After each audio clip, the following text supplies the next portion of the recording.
Good morning. Can you hear me? Yeah? Okay. You're just ignoring me, which is probably no bad thing. Thank you very much. I know, given it's a breakfast seminar, people will be looking to race to their desks following this. And although we're starting late, you'll be pleased to know Andy and myself will do our very best to conclude on time, which I understand is 10:15. Even allowing for questions. Is that right? That is correct. Okay. My name's Paul Jordan. I'm a partner in the brands team here at Bristows, and I head up the advertising and marketing group.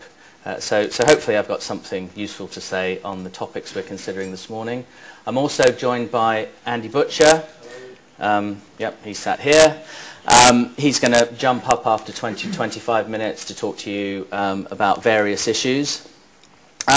What I'd like to start with is, just as a bit of a scene setter, apologies in advance for how obnoxious these two are, but let me just play a very short clip for you.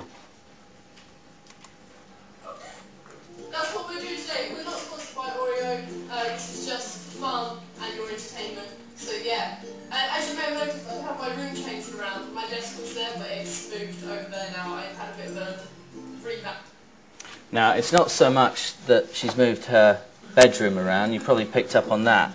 But what will be a theme throughout this morning is this need for disclosure in terms of understanding when something's paid for, sponsored, promoted, and when it's not, when it's somebody's honestly held view or belief. And this whole session really is trying to look back at the last 12 months of what's been happening with the Advertising Standards Authority and their adjudications. And I think one of the key things, and the reason I've shown that clip, is that probably even 12 months ago, you wouldn't have kids in their bedroom making an express reference to the fact that they're not sponsored or promoting a brand. And I think that is something new. And I think a lot of these kids, not those, by the way, but a lot of these kids have literally millions, hundreds of thousands, if not million plus followers, and they're incredibly influential. So in terms of what we're going to cover this morning, I'm going to kick off looking at native advertising. There have been a number of adjudications that have helped shape and frame the way that the ASA approaches native advertising issues. I'm then going to look at in-game promotions and specifically targeting children when it comes to in-game play. Again, lots of brands are using apps and app games to target certain demographics, and in particular the ASA has had a great deal to say when it comes to influencing or trying to attract custom from children. So we'll look at some examples of that.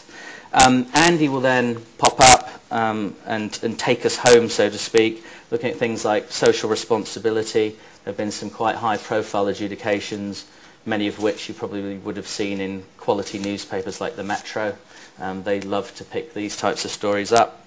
Harm and offence, free trials, and then at the end, not just what we think's around the corner in the next 12 months in terms of the ASA, but maybe just a broader look within the advertising space in terms of things that back when you're at your desk you can consider when you're talking to your creative colleagues. So let's dive in.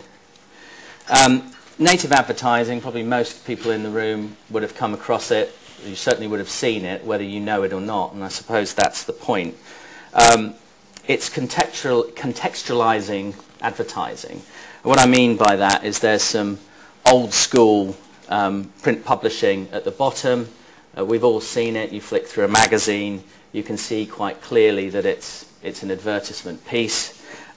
Increasingly, even within the confines of a magazine, marketers and the publishers are working really hard to give the reader an experience that feels as if it's in keeping with the publication, and that's why it's called native advertising. It feels like the real deal, it looks like it. And for that reason, it's really important to identify it, put a badge on it, so that the reader in the old world can see that it's an advertisement feature, the language itself isn't so prescriptive in terms of what the ASA wants to see, but they want the readers to know that it is paid for, it is advertising. They don't want the lines blurred. This becomes even more difficult and challenging for the regulator in terms of regulating online. And I showed you at the start the kids in their bedroom. Possibly they were incentivized in some way by Mondelez to promote Oreo. I suspect not.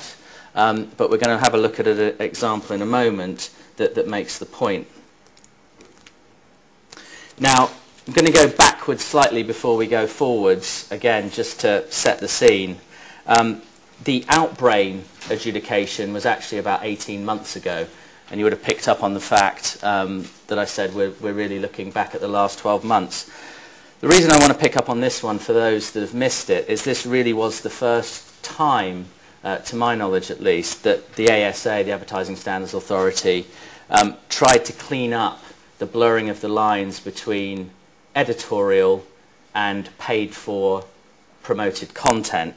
I think we've probably all seen this when we've surfed around at lunchtime on an online newspaper site. In this case, I think it was the Independent online, and what you've got is you're reading an article on a certain topic, and then at the bottom of the screen it says something like, you might also like these, or more from the web, that sort of thing.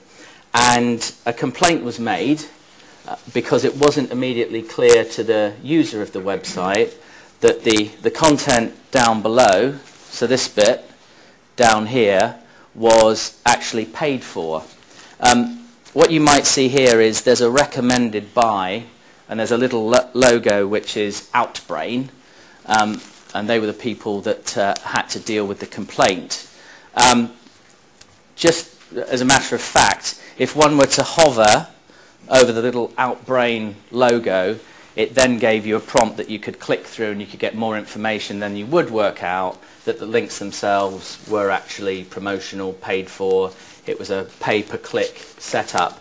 But it wasn't immediately clear to the person using the site whether this was just more editorial, connected with the lead article, or whether it was advertising. And that's what the adjudication was all about. And it was made very clear by the ASA in the Outbrain adjudication that you need to use some language here before people drop down, here rather. So you might also like isn't going to do it.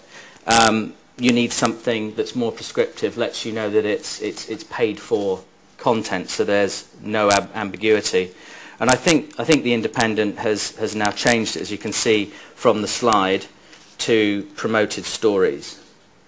And most publishers have followed suit. Some use slightly different language, but in my view they are doing a better job now to make it clear that this is paid for stuff. Okay, more Oreos. Hope you've had enough croissant that you're not feeling hungry looking at the biscuits up there. Again, I'm going to show a video. This video is really, really obnoxious. So I'll say at the start, it's only about a minute long, and I'll explain the relevance after I show it. What's up, everyone in the internet world? What's going on? I'm here with my friend Maria. Say hi. Hi. Say a proper hi. And we were watching YouTube videos, like we were watching Doctor Who, we didn't get bored, but we wanted something different. We started watching YouTube, and she put on amazing film. Thank you, by the way, for giving us the idea for this video. We thought it was great. We thought it was a great idea. And so it's an Oreo lip race. And so the rules are we each have to take one Oreo. We actually had packs. We would have done packs, but we got to make this kind of a quick video. Anyway, you take one Oreo, you twist it. Let's hope it doesn't go up on your phone.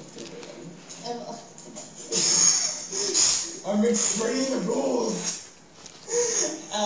You twist it open, you lick all of the cream inside, you show it to the partner, and then once they agree that it's all done, you put it back together, dip it in your milk, and just take a bite out of it, and no, you have to finish it, and then move over. What? Oreo! People actually watch this for hours. Come on now. Okay, slice. Okay. Wait, and should we also say you have to finish the milk too? No, you die. Okay, you just finish the Oreo first, okay? You ready? Ready? Okay. Oh my god!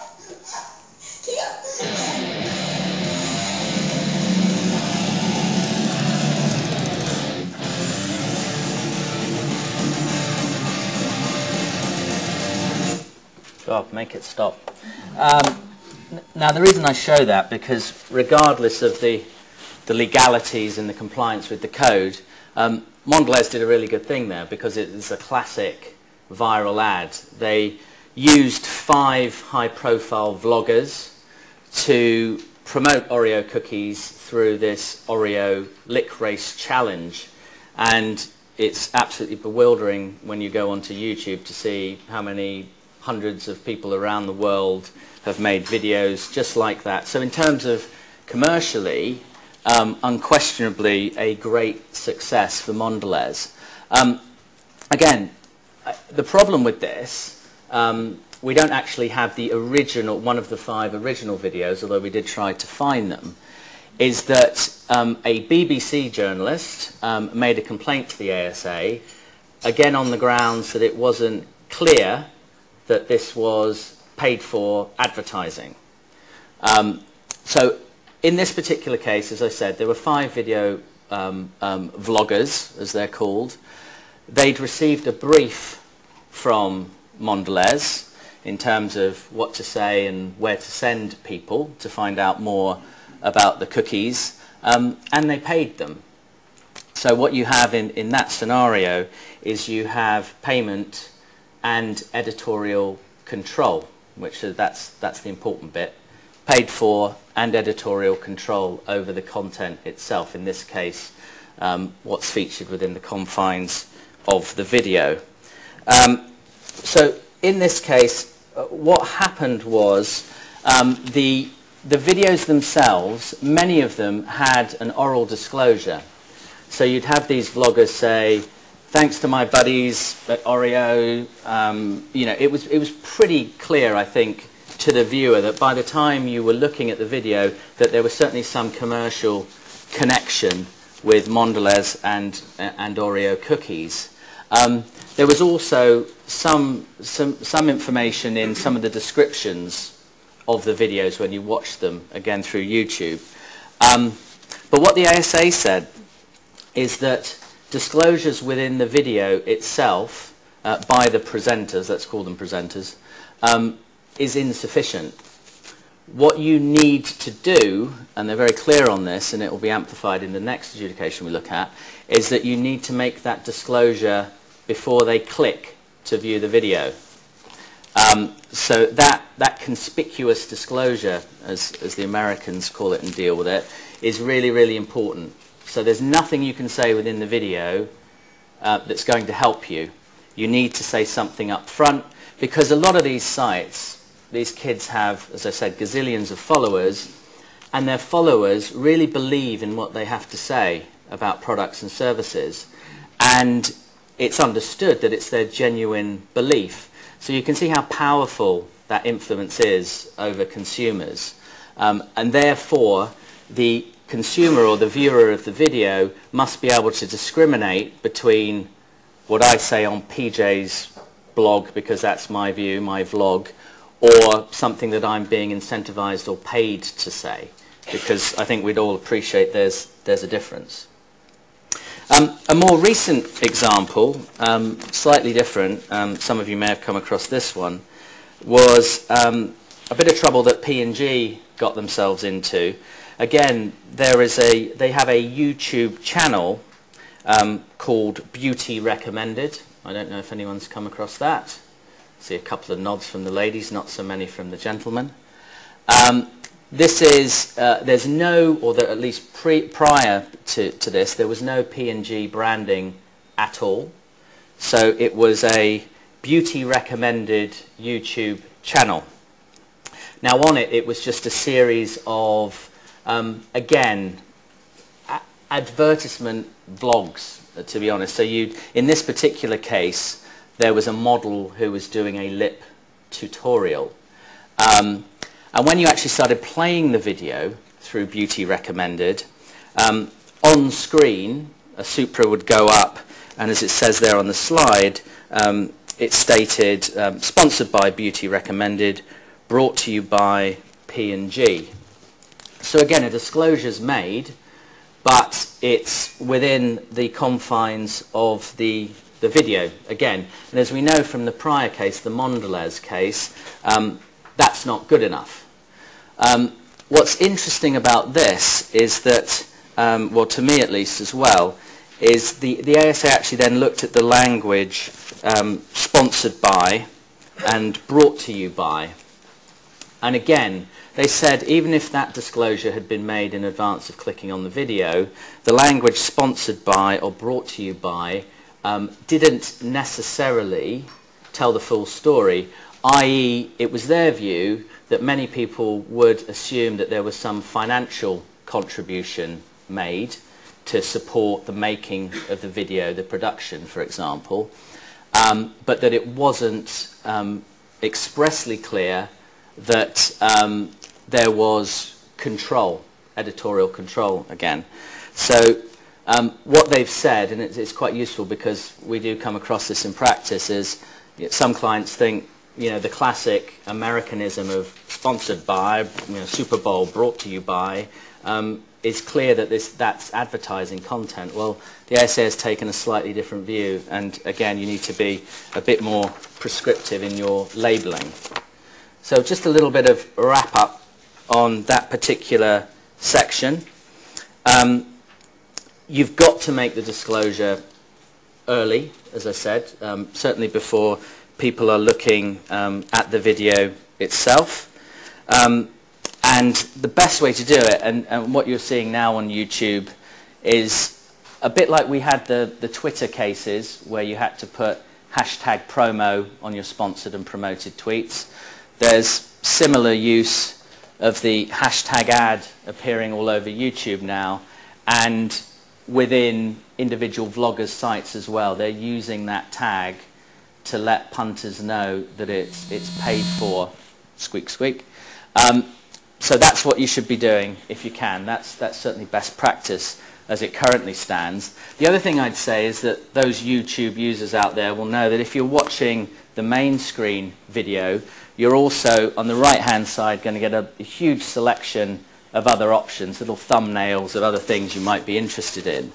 And again, what some people have been doing, and again I think it's good practice, is they've been watermarking across the thumbnails hashtag ad or advertisement, because sometimes I think we probably are going to see in adjudication soon, getting somebody where you're just dipping into the thumbnails and that disclosure hasn't been made up front. So the easy way to do it, because if you've got your right hand side thumbnails, it doesn't have the description beneath, so where are you going to put your disclosure? We would say, and some people are following this, you put it across, you watermark it across the thumbnail. So that's something to bear in mind. One further topic I'm going to talk about before Andy jumps up here, in-game promotions. What we're talking about here is game developers, but also big brands that are doing their own games as a promotional channel. And we're seeing a lot of that type of activity. This particular adjudication was with regard to a couple of games that Mind Candy were running on their site. And the sections in issue are there before you, again, under the cap code, just for reference. But in this particular case, your cutesy monster was developing his own landscape and lots of little challenges within the confines of the game. But there were lots of commands that were being pushed out towards children. And I think, as we'll all appreciate, kids don't really know what they're getting into. A lot of the time they're already through the password, the gating. It's wide open in terms of having mummy or daddy's credit card on the account. And then the kids are being told to do the right thing by their character. Join now for extra, I think in this case they were rocks or something like that, in terms of that was the the currency within this particular world. And the ASA decided that it's about time that we try and clean up this particular area. And as a parent, I've had my fingers burnt to the tune of £60 on Smurf berries. So I'm really pleased that the ASA have made some steps to try and clean this up. Again, what they're looking for is full disclosure, ideally. So when you download the game, it's quite useful, even if it's a free download, that you're saying there will be elements of the game that's paid for, and you might give a range. It might say 99p to £1.99 for various elements of the game. That's quite important. That's what the CMA would like to see, who, as I've said on the screen, has followed the guidance of the OFT after an investigation in this particular area. And when you're within the game and the kids are playing, you should avoid these positive commands to do something. In that particular case, every screen there seemed to be a pop-up box saying, you know, to get enhanced powers, click here for, you know, more rocks or other things, but they were at a cost. And the ASA are quite keen. Again, the spirit of my discussion is all about disclosure, and this is the same. Andy, I think you're going to jump up here. I'll see you again at the end, briefly. Okay, so PJ's talked about some of the ways in which the relevant regulatory bodies and the regulatory framework itself has adapted to newer advertising media and newer advertising methods, so native advertising, particularly online. I'm going to look at some slightly more old school issues, so harm and offence and social responsibility initially. So you probably all saw this Protein World ad. It was very extensively featured on the London Transport Network. Are you Beachbody ready? With obviously a very slender looking model. And by ASA standards, it had a staggering number of complaints, 378. And given that most complaints are investigated by the ASA after one or two people complaining, you can tell by that a lot of people were pretty upset about this. 60,000 also signed an online petition to get it taken down. There was a Twitter war which started between the top man of Protein World and a lot of angry people who he described as feminist terrorists. Katie Hopkins, who I think is a former star of The Apprentice, weighed into the debate and called these people angry chubsters, which the top man at Protein World thought was a valuable contribution.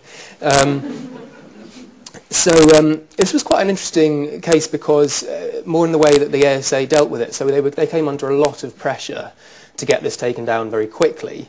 But I think it wanted to actually have some time to consider whether it genuinely considered that the ad was either offensive or socially irresponsible, which is what the complainants were saying. But actually, so this ad appeared in April time, I think, and earlier that month there'd been a complaint about some of the health claims that appeared on Protein World's website. And the ASA had investigated the claims, decided that a number of them weren't backed by sufficient evidence, or they weren't claims that are authorised on the EU Register of Health Claims. And so they said to Protein World, look, you have to amend your website to take these down. And one of those claims that the ASA had already ruled on appeared on this ad. It was about how replacing 1 or 2 meals a day with a protein supplement could aid weight loss, and they hadn't previously been able to provide evidence to support that claim. And so the ASA almost had a get-out in terms of being able to ask Protein World to take this down immediately. They said, look, we've already told you that claim you're using, you shouldn't be using it because you haven't shown us evidence to prove that your supplement does what you're saying it can do, therefore you need to take it down immediately. So that actually bought the ASA some time to consider whether this ad, as I say, really was either offensive or socially irresponsible. So later on, in July this year, they ruled on the complaint, and despite the public outcry, they didn't uphold either limb of the complaint. So they decided that the message of the ad didn't give the impression that anyone who didn't have that particular body shape was inferior. Equally, they didn't think that the ad was shaming people into thinking they had to take protein supplements to achieve that body shape and be able to go to the beach. And I think probably the ASA's view was that this was essentially, clearly that's an amended version of the ad, found on the Tube network a few weeks after it first appeared.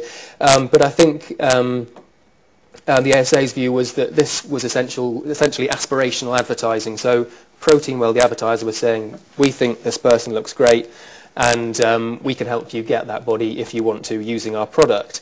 They didn't think that actually the ad was saying anyone who doesn't look like this is awful and shouldn't be allowed to go to the beach. It's interesting to compare that case with this one.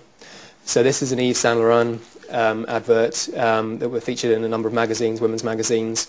The complaint here, again, was that this was socially irresponsible just because this lady appears unhealthily underweight. Now, the AS upheld this complaint and made a number of points, basically saying that the way the photo had been shot actually emphasised this lady's extreme thinness. She's kind of sticking her chest out so you can see her rib cage. She's wearing these huge chunky shoes which make her legs look even thinner. Her thighs appear to be the same width as her knees. She is very, very thin, and the ASA decided that actually Saint Laurent had gone to some lengths to emphasise her thinness and that she did look unhealthy, and having that association with a high fashion brand was irresponsible. Again, we can compare that to another adjudication from later in the year. And again, I think it's an interesting comparison because actually that's a relatively similar pose to the last one. This is good old Miley Cyrus. But this time, whereas in the previous ad, the model looks kind of submissive, vulnerable, unwell, and possibly even abused. She looks like she's in some real difficulties. Miley, you might an understatement, Andy. You might question why Miley's got her legs up in the air in a mirrored room. But she looks like she's in control of it, and she's kind of made the choice to do that. Move on. I can't yet. I'm almost there. So PJ and some others had complained about this ad, obviously. They said it was offensive because it was overtly sexual, and the key thing is this ad appeared in outdoor media. Again, it featured on the Tube network, and there were very big billboards in a shopping centre. And so people walking past with young children felt uncomfortable. And the ASA investigated, and actually they didn't uphold the complaint. They said that some might find the ad distasteful because it's sexually suggestive, but it's not overtly sexual. And I assume the distinction there is that there's no actual suggestion of any sexual act taking place, but it's just kind of a sexy ad. But they did say that the ad warranted a placement restriction. They said that it shouldn't be within 100 metres of any schools, but the ad wasn't within 100 metres of any schools, so there wasn't an issue, and the complaint wasn't upheld. So, moving on from semi-naked people, which you'll be glad about because we've got Sepp Blatter here, so I'm glad he's kept his kids on. So, another issue that's been around for a long time, swearing in advertising. This ad appeared in the sports section of The Guardian. Someone suggested that, a complainant suggested that the use of the F***K would cause serious or widespread offence. The key thing with swearing in advertising, it's all about context and targeting. And the complaint here wasn't upheld. The ASA decided that actually the people who are likely to see this ad, i.e. adult readers of The Guardian sports section, wouldn't be offended by it. There are swear words in editorial about sport fairly frequently. Paddy Power said, look, this is just our distinctive tone of voice. This is a light-hearted comment on ongoing allegations. And the ASA were persuaded by that. And it's interesting to think back to a couple of other adjudications about swearing. So there was an Urban Outfitters adjudication a few years ago. I guess you're all aware of the Urban Outfitters brand. It's kind of a young kind of high street fashion brand, very young target demographic. They had an email marketing list, and they sent out an email communication with a bunch of dirty jokes in it and swear words. And there was a complaint, and Urban Outfitters said, look, the guys on our email list are going to be, young people, 16 or 18 to 24. They're not going to be offended. The ASA agreed with them. And compare that to, I don't know if you remember, an ad from a few years ago, an Australian Tourist Board ad saying, where the bloody hell are you? So that again appeared in outdoor media, large billboards. I think 1 or 2 of them were close to schools, which didn't help.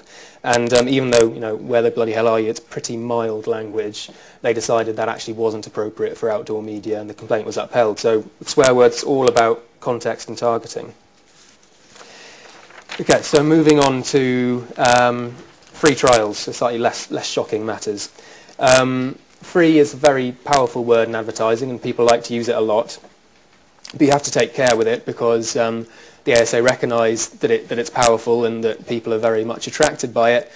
And the ASA has actually developed a pretty substantial set of prescriptive rules about when you can and can't use free. Now, there are certain circumstances where a free product or a free trial can have particular costs attached to it, things like the unavoidable cost of postage, things like that.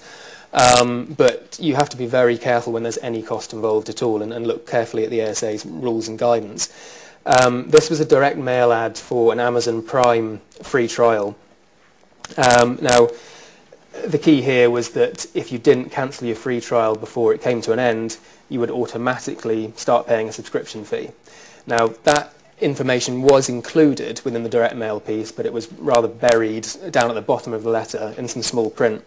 And as for the level of the subscription fee itself, you weren't made aware of that until you actually left the original piece of advertising and went online and actually registered for the trial. So the complainant challenged where the ad was misleading because it wasn't sufficiently clear, first of all, that a paid subscription would start automatically if you didn't cancel the free trial, and secondly, the cost of the subscription wasn't actually stated. So the complaint was upheld. A number of code rules were breached. We're talking about the CAP code here. But all the code rules are essentially about the same thing. When you are producing marketing communication and there are significant conditions attached to the offer that affect the attractiveness of the offer and affect even sometimes someone's capability to actually take up the offer, you have to state those up front in the initial marketing communication, and you can't bury them away somewhere on a website or in small print. So the ASA ruled that in terms of the disclosure that a paid subscription starting automatically at the end of the free trial, they said that had to be moved up, so not buried in small print at the bottom of the letter, but actually moved up into the main body copy, a direct mail piece. And secondly, the size of the subscription fee itself, that should be referenced somewhere in the initial advertising. So probably this ad would have been compliant if, like I said, so in the main body you said somewhere, paid subscription will start automatically if you don't cancel your free trial within the period, and then perhaps an asterisk to text at the bottom of the letter saying the subscription fee is £X.99 per month, whatever it is. So they were told essentially to move their material disclosures kind of up one step. So a related issue, reference prices for comparisons. So this is an adjudication against Charles Tyrwhitt. So on the Charles Tyrwhitt website, a cotton shirt was advertised. It's not actually the one in the example there, but it's a very similar scenario. So in the ad at issue, it was £29.95 was £70, saving £40 and 5p. So complainant challenged whether that savings claim could be substantiated. Now, you've probably all heard of the BIS Pricing Practices Guide, which I think is being updated at the moment. So that guide isn't actually binding, but it takes into account the relevant legislation, in particular the Consumer Protection from Unfair Trading Regulations, and it provides some guidance on, among other things, comparisons with your own previous prices. Now, one of the key rules for key pieces of guidance from that guide is that when you're making a price comparison with your own previous price, you need to establish your reference price for at least 28 days. So your was price needs to have been available for at least 28 consecutive days. That's with some exceptions, for example, in perishable goods. Secondly, the period for which your discounted price is available should be no longer than the period for which the reference price was available. So you shouldn't have 28 days at 100 quid and then for a year afterwards saying now £20, save 80%. So in this case, the reference price was available for 6 weeks, so the 28-day price establishment rule was satisfied. But the shirt then went on sale at the lower price for 3 months, and it was 3 months after the reference price was last offered that the savings claim was actually seen.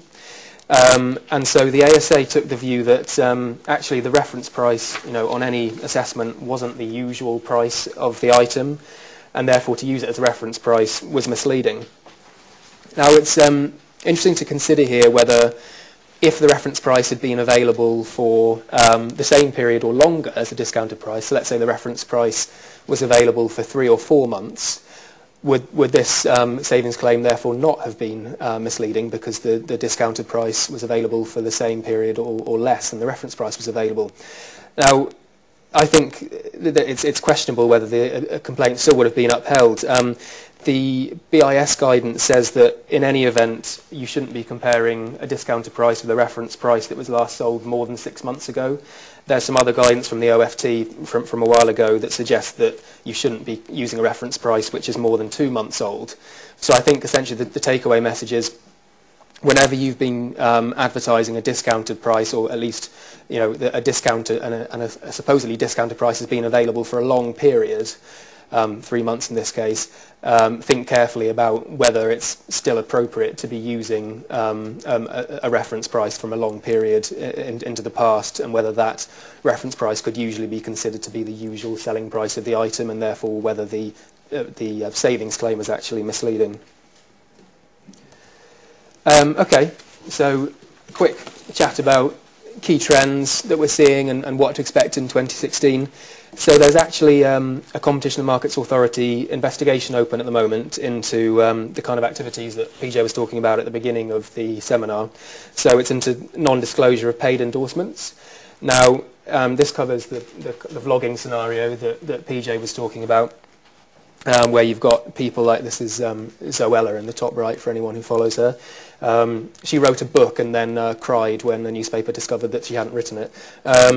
So she does lots of Primark hauls and stuff like this. So people like her, the CMA are interested in whether she's being paid by people like Primark to do these hauls and talk about their products afterwards, and whether she's actually disclosing them properly. The investigation also covers things like positive reviews on TripAdvisor being paid for, and also negative reviews on, again, sites like TripAdvisor being suppressed without that being stated to consumers who go on and want to know which hotel is actually best in a particular area. It's interesting, so that's been open since June, and I'm not sure when we can expect to see the results of that, but possibly not before the end of the year, but you would have hoped in the first part of next year. But whenever their conclusions are published, we will get hold of it as soon as we can and put some commentary out about it. It's interesting to note at this point that there seems to be a bit of a disconnect between the Advertising Standards Authority and the CMA in terms of when they think labelling is necessary. So as PJ said in one of his slides, the ASA's definition of an advertorial is where you have both a payment from the advertiser, and that needn't necessarily be a financial payment. It could just be giving them some free Oreos or some other payment in kind, plus the control. So the advertiser actually says, you will say this. That's the ASA's view as to what advertising is and when it needs to be labelled as such. The CMA seems to take a slightly harder line, which is that if an advertiser is providing a vlogger, for example, with an incentive and saying, I will give you this if you review this, even if the advertiser doesn't say, you will review this and you will say it's great because of XYZ reason, if there is payment for the mere act of reviewing it, the CMA takes the view that that should be labelled as advertising.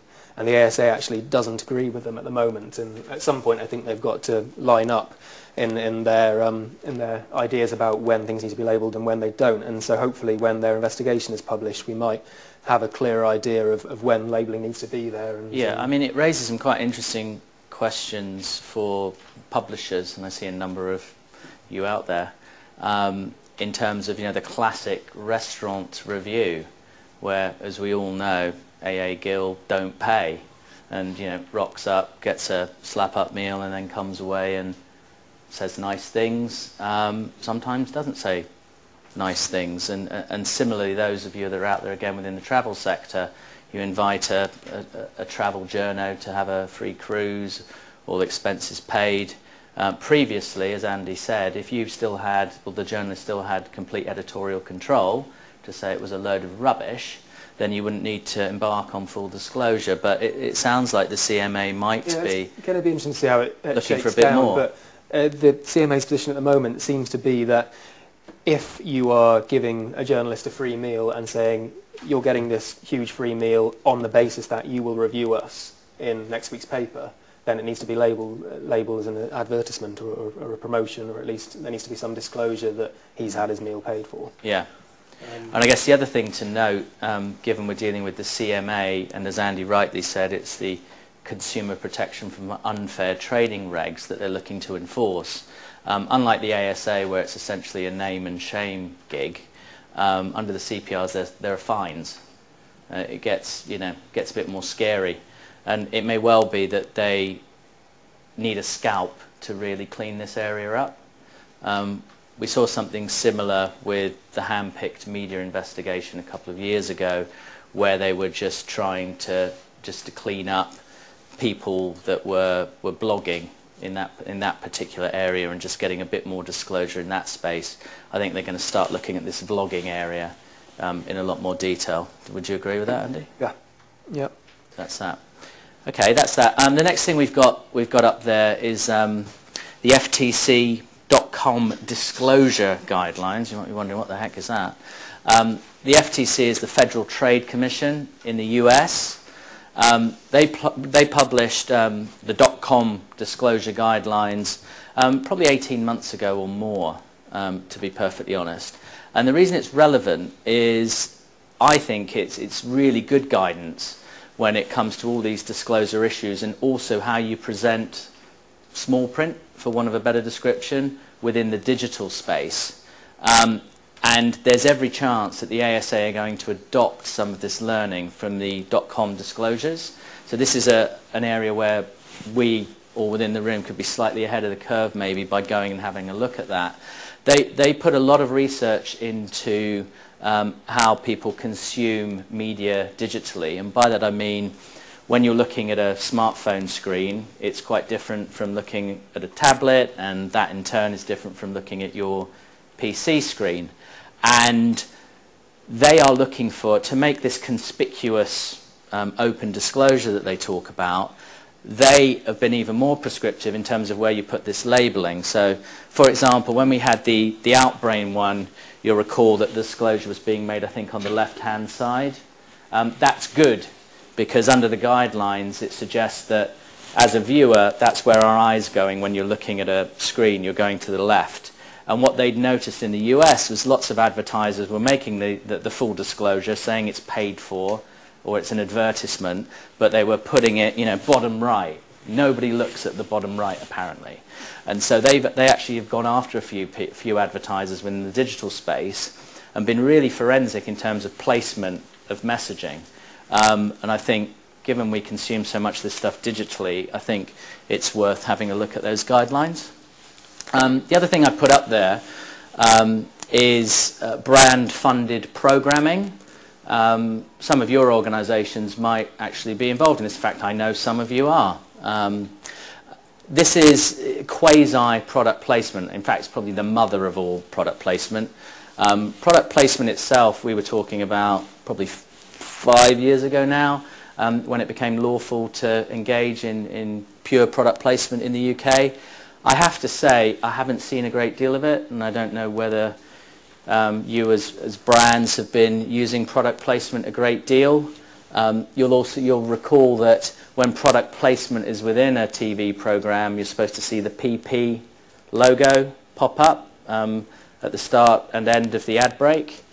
I've not really been seeing that. Admittedly, I don't watch a ton of TV. I'm more into YouTube and vlogging, as you can probably gather. But I've not really seen, I thought there was going to be an explosion of PPs at every ad break, and you'd come back and the game would be spot the product, which I thought would be quite good fun, but it hasn't happened. So what seems to be happening now, and we've been seeing a lot of these deals, is big brand comes along and says, hey, we'll give you a few $100,000 to make a program or a series, which is really interesting, because basically you're getting a series of 10 episodes which might be within a particular hotel, for example, with the staff of the hotel, and it's a glorified ad. And it's great for the production companies because they're getting lots and lots of money, believe me, having looked at some of these figures. And I think that's happening more and more. And I think the modelling is changing a bit, where these TV production companies are actually going out to market, probably coming to your organisations and saying, hey, if you give us a slug of money, we can feature your product, services, or your location even to make a programme. So again, that's something to keep an eye on, because it's going to raise some questions, again, under the broadcast code in terms of disclosures and control, again, around editorial content. Because if somebody's going to film within one of your hotels, for example, you probably are going to want to have control over access and possibly even the messaging and what they're saying about it. So I think that's quite an interesting area to keep an eye on. And finally, Andy? Yeah, I just thought we mentioned ambush marketing quickly. So it's interesting to note, I think, that the Rugby World Cup this year, obviously in this country, no bespoke legislation to protect against ambush marketing. When countries are bidding to host the Olympic Games or the Football World Cup, one part of the bid process is they actually have to commit to enacting bespoke legislation to combat ambush marketing. So you may remember from London 2012, this association right was created, which gave LOCOG and the BOA the power to take action against anyone who was creating an association with the Olympic Games without authorization, and it was kind of a very, very broad right. Not so for the Rugby World Cup, so the organisers of the tournament will rely on traditional trademark rights, passing off in this country unfair competition in Europe to try to stop people creating an unauthorised association with the tournament. Olympic Games next year in Rio, within Brazil, there will be bespoke legislation in that country, but it won't reach as far as the UK. But clearly it's just worth being aware that there are still trademark rights to tread carefully around. And in countries like the UK that have hosted the Olympics previously, some of the legislation enacted to protect the Olympic rings will still be enforced. So the Olympic rings have special protection above and beyond the usual trademark protection that they'd have. Yeah, it's just an issue spotting, because we've had lots of questions around the Rugby World Cup, people having frankly been scared witless around London Olympics, thinking that there would be similarly onerous provisions around engaging in any advertising around Rugby World Cup. But as Andy said, not so. It's kind of old school IP rights to consider, and there's some stuff under the CAP code as well in terms of association, but nothing that we're not all aware of as general IP practitioners. So that was a bit of a trot through. Covered a lot of ground. Hopefully we'll do it again next year, reflecting on another 12 months.